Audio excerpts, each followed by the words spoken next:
I'm gonna get right into it because you're probably a new player and I don't want to waste your time.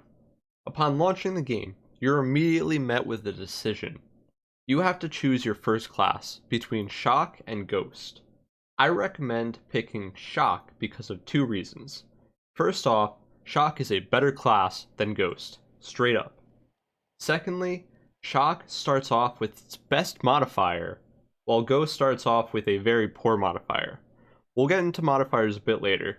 Opening the game, go to the bottom right of the screen. Here you'll find the settings menu. If you're on controller, you may have to use your mouse to select it. Open the settings and go to video. You will see 8 different settings here. Window mode is fairly obvious, resolution as well. Quality and anti-aliasing can be set to your preference. Note that if you're on a nothing special computer, the lower these settings are, the lower your input latency will be. Higher market GPUs can handle medium or high well, so you won't necessarily see a difference. Vsync keeps the frame rate stable at your monitor's refresh rate. Turn this off if you want to set the frame rate limit to anything higher than that value. Gamma is probably the most important setting in this list.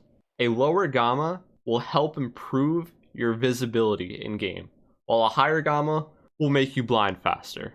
I play on gamma 5, but this is personal preference. Colorblind mode helps keep different colored maps more normalized.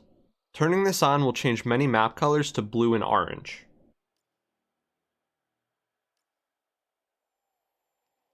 Now, back out of video and go to select region. At the top, change automatic to manual and select whichever server you want to queue on in public matchmaking.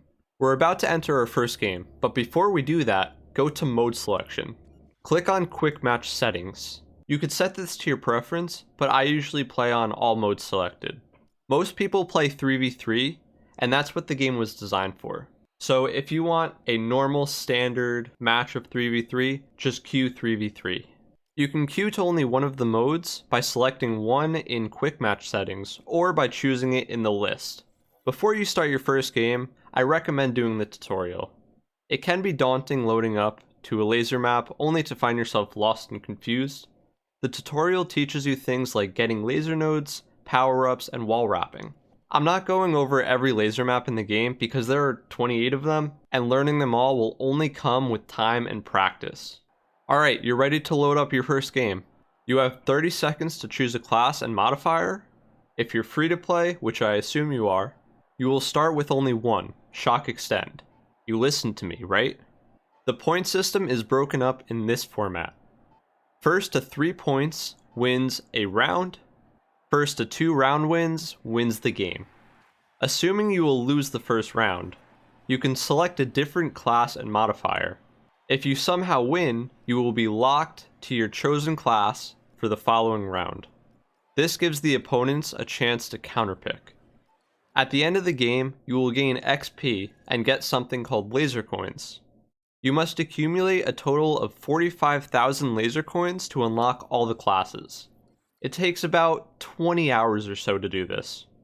I recommend saving up for either Thief or Smash, as those are the most useful classes. Alright, last thing before I send you on your way. You have 3 modifiers for each class. I won't go over each one specifically, but these are the best. I recommend not straying from these unless you have a very good reason to. And no, playing Ghost Medic because your team is always dead is not a good reason. Trust me. And that's it. I know this isn't the usual content I do, but I hope you enjoyed. If you found this useful and would like to help me out, tell a friend about Laser League. It's captured my heart like many others because it's a wonderful game with an intense skill ceiling that could also be played on an arcade machine. It's truly one of a kind. Thanks for watching, and have a good one. Peace.